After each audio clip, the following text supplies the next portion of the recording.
Hello students, welcome to my channel Learn Along Binod. We have started a series teaching from home. In this series, we are studying class 5th subject English. And today we will discuss chapter number 1 of unit 4, Crying. Okay? ये एक poem है, इसको हम पढ़ेंगे, इसका हम explanation भी करेंगे और साथ ही इसके एक्सरसाइज भी करेंगे. Okay? So let's start crying. ये पोइम जो है ये गैल्वे किनेल ने लिखी है, ठीक है. और इस पोइम में है क्या वो देख लेते हैं. The poem tells that crying is not so bad because the last drop of tear carries happiness. ये कविता जो है ये हमें बताती है कि रोना इतना भी बुरा नहीं है, क्योंकि लास्ट ड्रॉप ऑफ टीयर, आंसू की जो आखिरी बूंद है वो खुशी लेकर आती है. कैरीज हैप्पीनेस, खुशी लेकर आती है. The poem indicates that crying a little is no use.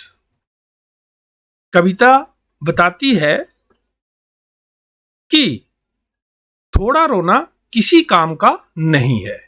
We must cry till our pillow drenched with tears. हमें तब तक रोना चाहिए जब तक हमारा तकिया आंसुओं से भीग ना जाए. Drenched with tears, आंसुओं से भीग जाना. The poet says that the happiness is lying in the last tear.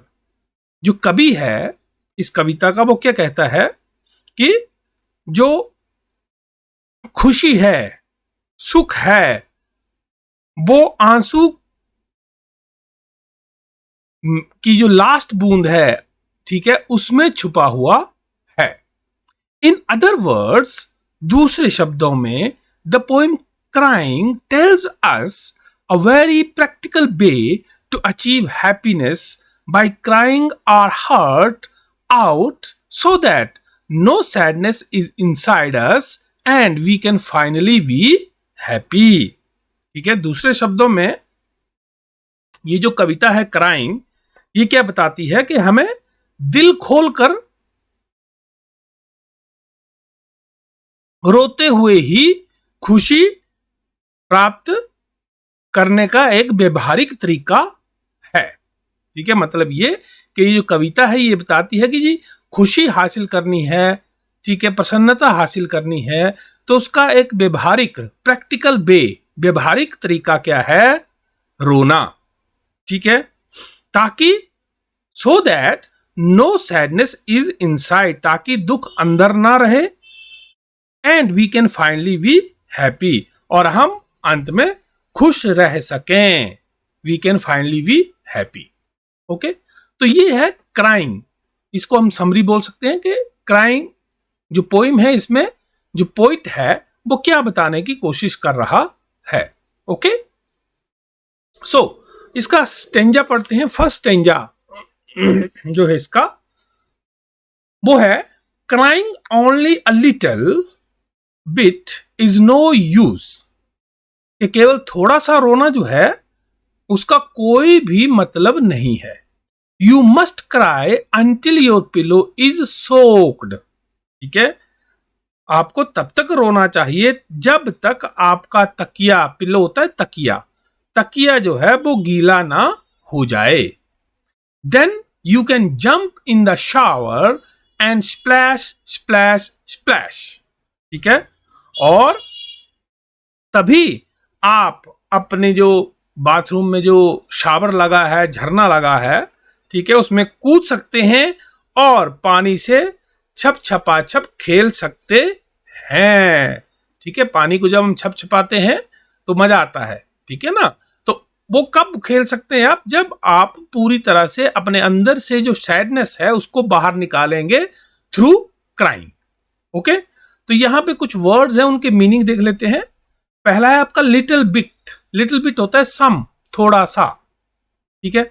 फिर है आपका सोक्ड, कंप्लीटली वेट, पूरी तरह से भीगा हुआ. ओके. देन शावर, शावर होता है bath in which water is spread from above, आपके बाथरूम में लगा होगा शावर, ठीक है, ऊपर से क्या है, बौछार की तरह गिरता है पानी, ठीक है, उसको बोलते हैं शावर। और फिर है आपका स्प्लैश, स्प्लैश, स्प्लैश का मतलब होता है छपछपाना। ओके, सो नेक्स्ट जो आपका स्टेंजा है वो है, then you can throw open your window and ha ha ha, and if people say hey what's going on up there, ha ha, sing back, happiness was hiding in the last year, I wept it, ha ha। अब क्या वो है, then you can throw open your window, तब आप अपनी खिड़कियां को खोल सकते हैं और हंस सकते हैं, हा हा हा हा, हंस सकते हैं। एंड इफ पीपल से, और यदि लोग पूछते हैं यह सब क्या हो रहा है, what is going on up there, यह सब क्या हो रहा है, अब तब आप हंसकर गाएं, ठीक है, हंसकर गाएं, sing back, happiness was hiding in the last year, ठीक है, खुशी जो है वो मेरे जो अंतिम आंसू था, लास्ट ईयर अंतिम आंसू है, उसमें छिपी थी, जिसे मैंने आई वेप्ट इट, हा हा, जिसे मैंने रोकर निकाल दिया, ठीक है। तो ये है आपकी कविता क्राइंग, ठीक है। ये कहती है कि अगर आपको, जैसे अगर हम इसको थोड़ा सा सरल बना दें, ठीक है, सिंपल तरीके से समझें, तो कई बार क्या होता है, हमें रोना आता है, हम रोते नहीं है, और हमारे अंदर जो सैडनेस है वो अंदर ही छिपी रहती है। जब आप रो लेते हैं, आंसू आपके निकलते हैं, तो हम हल्के हो जाते हैं, ठीक है, we feel relaxed. So what is important, if you want to cry, you cry a lot, so that you can be a happy person। okay, so happiness कब आएगी, हैप्पीनेस तभी आएगी जब आपके अंदर सैडनेस चली जाएगी, और सैडनेस को भगाने का पोइट ने एक तरीका बताया है कि आप रो, ठीक है, और बहुत ज्यादा रो, ताकि आपकी सैडनेस जो है वो आंसुओं से बाहर निकल जाए। ओके, सो ये है आपकी पोइम। अब आते हैं इसकी एक्सरसाइज के ऊपर। उससे पहले हम इसके जो कुछ वर्ड मीनिंग है वो भी देख लेते हैं। थ्रो होता है प्रोपेल समथिंग विद फोर्स, किसी चीज को फेंकना, ठीक है। फिर है आपका वेप्ट, वेप्ट होता है शेड टीयर्स, क्राइड, रोना, ठीक है। ओके, सो अब आते हैं आपके एक्सरसाइज के ऊपर। एक्सरसाइज में सबसे पहले आपकी बुक में है लेट्स रीड, और इसमें फर्स्ट क्वेश्चन है according to the poet should you cry a little और should you cry a lot, ठीक है। मतलब ये कि कवि के अनुसार आपको थोड़ा रोना चाहिए या ज्यादा रोना चाहिए। तो इसका आंसर आपको पता है, अभी बोला ज्यादा रोना चाहिए, ठीक है। तो इसका आंसर है अकॉर्डिंग टू द पोइट, ठीक है, you should cry a lot, कवि के अनुसार आपको ज्यादा रोना चाहिए। What can you do after crying a lot, ठीक है, कि बहुत ज्यादा रोने के बाद आप क्या कर सकते हैं। What can you do, क्या कर सकते हैं। ओके, तो इसका आंसर है after crying a lot you can laugh heartily, ठीक है। बहुत ज्यादा रोने के बाद आप दिल से हंस सकते हैं। ओके, क्वेश्चन नंबर 3, इसमें आपके दो पार्ट हैं इसके। पहला है read the first 2 lines of the poem is the mood, जो पहली 2 लाइन है उसमें पूछा है इसमें कि जो मूड है बच्चे का वो कैसा है या कवि का कैसा है। Happy, sad, angry, zealous, upset, ठीक है। तो मतलब खुशी का है, सैड उदासी का है, एंग्री गुस्से का है, जीलियस, जीलियस होता है ईर्ष्या करना, ठीक है, ईर्ष्या करना है, अपसेट दुखी है। तो कैसा है, तो पहला। और दूसरा क्वेश्चन है आपका इन the last few lines the mood off the poet has changed जो अंतिम पंक्तियां हैं उसमें कवि का जो मूड है या मनस्थिति है, मूड होता है मनस्थिति, मनस्थिति है वो बदल गई, ठीक है। बट इज इट नाउ, और अब ये मनस्थिति कैसी है, तो उसके लिए आपको ऑप्शन दी हुई है, वेरी हैप्पी, बहुत खुश, angry, cheerful, sad and jealous. तो पहले का आंसर है the mood in the first two line is sad. जो दो लाइन में कवि का मूड है, मनस्थिति है, वो कैसी है, सैड है, उदासी भरी है। और दूसरे प्रश्न का उत्तर है the mood off the poet in the last few lines is very happy. जो अंतिम कुछ पंक्तियां हैं उसमें जो पोइट है उसकी मनस्थिति जो है वो कैसी है, खुशगवार है, हैप्पी वाली है, बहुत खुश है। ओके ओके, नेक्स्ट है आपका क्वेश्चन नंबर, इसी में लेट्स रीड में question number 4, are these sentences right और रॉन्ग। अब आपको देखना है, नीचे सेंटेंस दिए हैं कि ये रॉन्ग है या राइट हैं। पहला है the poet says you must not cry much. कभी कहता है कि आपको बहुत ज्यादा नहीं रोना चाहिए, तो ये गलत है कि सही है? I think it is wrong, क्योंकि कभी कहता है कि आपको बहुत ज्यादा रोना चाहिए। The poet says that you should cry till your pillow is soaked. ठीक है, कभी कहता है कि आपको उस समय तक रोना चाहिए जब तक आपका जो पिलो है, तकिया है, वो पूरी तरह भीग ना जाए। तो राइट है कि wrong? It is right. The poet says that after crying you should open the window and laugh so that people will see that you are happy. जो कवि कहता है कि रोने के बाद आपको क्या करना चाहिए, आपको अपनी खिड़की खोलनी चाहिए और हंसना चाहिए, ताकि लोग देख सकें कि तुम बहुत खुश हो। क्या ये सही है, ये गलत है? इट इज ऑल्सो राइट, यही कहा था उसने, कवि ने। फिर है आपका the poet says that you should open the window and show people that you are crying. कवि कहता है कि तुम्हें अपनी खिड़की खोलनी चाहिए और लोगों को बताना चाहिए कि तुम रो रहे हो। नहीं, ऐसा तो नहीं कहा था उसने। लोगों को थोड़ी बताना है कि आप रो रहे हैं, लोगों को तो ये बताना है कि आप खुश हैं। तो इसका मतलब ये जो सेंटेंस है ये क्या है? It is wrong. Okay, next है आपका लेट्स टॉक। इसमें फर्स्ट क्वेश्चन है Where do you cry? What are the things that make you cry? आप कहां रोते हो और वे कौन सी चीजें हैं जो आपको रुलाती हैं? ठीक है, ओके। तो यहां पर इसका आंसर है I cry before my mother. मैं अपनी माता के सामने रोता हूं। I cry when my sister disturb me और when I fall down and get hurt. ठीक है, क्या कहता है कि जब मेरी जो बहन है, जब वो मुझे डिस्टर्ब करती है तब मैं रोता हूं, और दूसरा जब मैं गिर के मुझे चोट लगती है तब भी मैं रोता हूं। Okay, now come to the next question, that is question number 2, which are the things that make you happy? वे कौन सी चीजें हैं जिससे आप खुश होते हैं? In what way do you show your happiness? आप अपनी खुशी किस तरह से जाहिर करते हैं?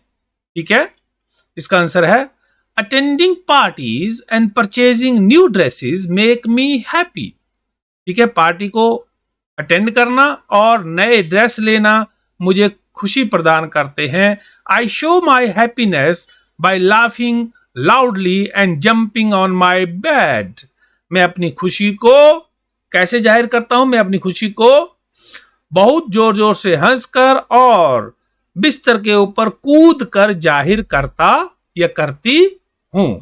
ओके, देन क्वेश्चन आगे है आपका से अलाउड। अब यहां पे क्या है, आपको जोर जोर से वर्ड बोलने हैं, आपके प्रोनाउंसिएशन भी सही होगी और आप इन शब्दों को सही ढंग से प्रोनाउंसिएट भी कर पाएंगे। ठीक है, तो देखिए क्या है, dash, bash, splash, cash, trash, steer, tear, clear, dear, dear, shower, power, tower, flower, mower, poked, croaked, soaked, stroked, joked. Okay, फिर है आपका wept, kept, crept, leapt, slept. ठीक है, अब यहां पे आप देखिए जो आपकी फर्स्ट लाइन है जहां पे डैश बैश है, यहां पे एस एच जो है वो साउंड दे रहा है शो की. ठीक है, डैश. फिर है आपका ई आर. ठीक है, ई आर या ई ए आर, ये दे रहा है ईयर की, स्टीयर, टीयर. फिर है आपका शावर. शावर में डब्ल्यू ई आर जो है वो वर की क्या दे रहा है, साउंड दे रहा है, वर. Shower, power, tower. ओके, फिर है आपका पोक्ड, को थोड़ा मध्यम और ड. Poked, croaked, soaked, stroked, joked. फिर है आपका बेप्ट. अब यहां पे भी आपका बेपट, प ओ जो है वो हल्का है, बेप्ड. ठीक है, हाफ पो है और टी पूरा ट, तो यहां पे बेप्ट, capped, crapped, leapt, slept. Okay, इस तरह से आप इनकी प्रैक्टिस करें जोर जोर से बोलने की. ओके, नेक्स्ट है आपका वर्ड वेडिंग. ठीक है, the word happiness ends in ness, NESS. देखिए हैप्पीनेस के अंत में NESS लगा है. And comes from the word happy. और ये किस शब्द से बना है, ये बना है हैप्पी शब्द से, HAPPY. Right 3 words that and in the same way. Which words do they come from. देखिए क्या करना है आपको, 3 शब्द लिखने हैं जो इस तरह से बने हैं, और वे किन शब्दों से बने हैं वो भी आपने लिखना है. Which words do they come from, वे किन शब्दों से बने हैं. तो ये आपको 3 दिए हैं, नेस नेस, इस तरह से. तो देखते हैं 3 वर्ड देखते हैं. यहां पे वर्ड और दूसरी तरफ वर्ड केम फ्रॉम, जहां से वर्ड आया है या बना है वो भी हम लिखेंगे. सबसे पहले देखिए काइंडनेस. ठीक है, तो काइंडनेस जो है वो किस शब्द से बना है, काइंड से. काइंड के साथ लगा नेस तो ये बन गया काइंडनेस. सैडनेस, सैड और नेस, सैड से बना. फिर गुडनेस. ठीक है, ये किससे बना, ये गुड से बना. इस तरह से और भी वर्ड आपको जो भी मिलते हैं आप यहां एक लिस्ट बना के रखें. ठीक है, और भी बहुत से वर्ड्स होते हैं. ठीक है, तो उनको आप क्या है एक लिस्ट बना लें और प्रैक्टिस करते रहें. Okay okay, now come to the next one. Let's write, fill in the blanks with the exact feeling words. ठीक है, जो संवेदना युक्त शब्द हैं, ठीक है, उनसे रिक्त स्थानों की पूर्ति करनी है, एग्जैक्ट फीलिंग वर्ड्स. ठीक है, the tourist were blank to see the beautiful Taj Mahal. अब यहां पे 3 वर्ड दिए हैं, अमेज्ड, शॉक्ड, वरीड. ओके, तो यहां से कौन सा वर्ड लगेगा, amazed. The lights went out suddenly. I was alone and क्या लगेगा, worried, shocked, frightened. तो यहां पे आ गया frightened. ठीक है, he has been ill for a long time and his parents were क्या है, unhappy, worried, angry. तो यहां पे worried. ठीक है, the shopkeeper was when he saw his safe wide open with all his money missing. क्या हो गया, उसकी जो सेफ थी, तिजोरी थी, वो खुली हुई थी और उसमें पैसा नहीं थे. Shopkeeper was shocked. ठीक है, next is creative writing. Narrate an incident when you have experienced happiness, excitement, surprise. You can use the following clues. ठीक है, क्या हो रहा है, उस घटना का जिक्र करना है, आपने वर्णन करना है जब आपने क्या क्या देखा, हैप्पीनेस खुशी देखी, महसूस की, या एक्साइटमेंट उत्तेजना महसूस की, सरप्राइज हुए, या आप आश्चर्यचकित हुए, उस घटना का वर्णन करना है. You can use the following clues. जो निम्न संकेत दिए उनका प्रयोग कर सकते हैं, जैसे विद whom आपकी बुक में दिया हुआ है ये, व्हेन डिड इट हैपन ये कब हुआ, भाई क्यों, वेयर और कहां. ठीक है, तो इन क्लू का यूज करके you can write an incident when you have experienced happiness, excitement and surprise. Okay, so आप अपने ढंग से जो भी आपके साथ कुछ इस तरह की घटना घटी है उसको लिख सकते हैं. यहां पे मैं आपको एक एग्जाम्पल दे रहा हूं. The incident when I experienced happiness, excitement and surprise was my birthday. ठीक है, ये जिस घटना में मैंने खुशी, उत्साह और आश्चर्य अनुभव किया वह मेरा जन्मदिन था. My birthday was on last Sunday. मेरा जन्मदिन पिछले रविवार को था. My parents organized a birthday party in the house. मेरे माता पिता ने घर में जन्मदिन की पार्टी का आयोजन किया. They gave me a birthday gift in a wrapped box. Okay, they gave me a birthday gift in a wrapped box. ठीक है, उन्होंने मुझे एक लिपटे हुए बॉक्स में जन्मदिन का उपहार दिया. I was excited to open the box to see what was the gift. ठीक है, मैं उपहार क्या था यह देखने के लिए बॉक्स खोलने के लिए उत्साहित था. When I opened it, जब मैंने इसे खोला, I was surprised to see a smartphone that I eagerly wanted. ठीक है, जब मैंने इसे खोला तो मैं उसमें एक ऐसा स्मार्टफोन देखकर हैरान रह गया जिसे मैं बेसब्री से चाहता था. ईगरली वॉन्टेड, बेसब्री से चाहता था. आई वॉज वेरी हैप्पी, मैं बहुत खुश था. I hug the parents and thank them for the gift. मैंने अपने माता पिता को गले लगाया और उपहार के लिए उन्हें धन्यवाद दिया. तो ये था इंसिडेंट. क्या था? The incident when I experienced happiness, excitement and surprise was my birthday.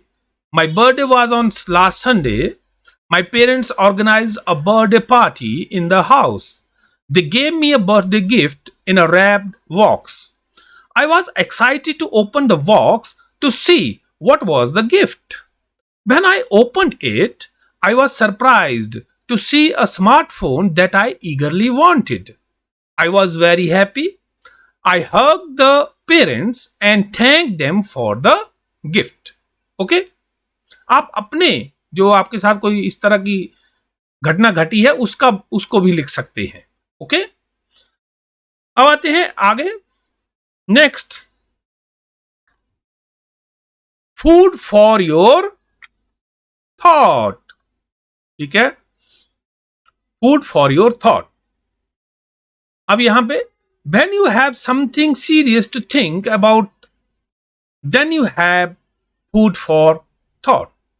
ठीक है, जब आपके पास सोचने के लिए कुछ गंभीर होता है तो आपके पास विचार के लिए क्या होता है? भोजन होता है. Here is some food for your thought. ठीक है, आपके विचार के लिए कुछ भोजन की बात है यहां पे. क्या क्या है ये? ठीक है, ओके. अब यहां पे देखिए क्या बोल रहा है. Tomatoes are red, beans are green. टमाटर लाल हैं, बीन्स फलियां जो हैं वो कैसी हैं? हरी हैं। A brinjal has a crown, बैंगन के पास एक ताज है, जस्ट लाइक अ क्वीन, बैंगन के पास रानी की तरह क्या है, एक ताज है। देखा होगा आपने बैंगन, देखिए बैंगन को देख रहे हैं ना आप, ठीक है, इसके ऊपर एक ऐसा लग रहा है कि ताज है उसके सिर पे, ठीक है। पोटैटोज आर ब्राउन, आलू भूरे रंग के होते हैं। अनियंस आर पिंक, प्याज गुलाबी रंग के। कैरेट्स हैव जूस, गाजर में जूस होता है, विच आई कैन ड्रिंक, जिसे मैं पी सकता हूं। Vegetables make me healthy and wise, vegetable सब्जियां मुझे स्वस्थ और बुद्धिमान बनाती हैं।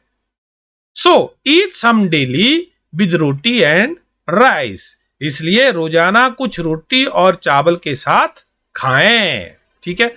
तो ये है आपका एक हेल्दी फूड हम बोल सकते हैं क्या।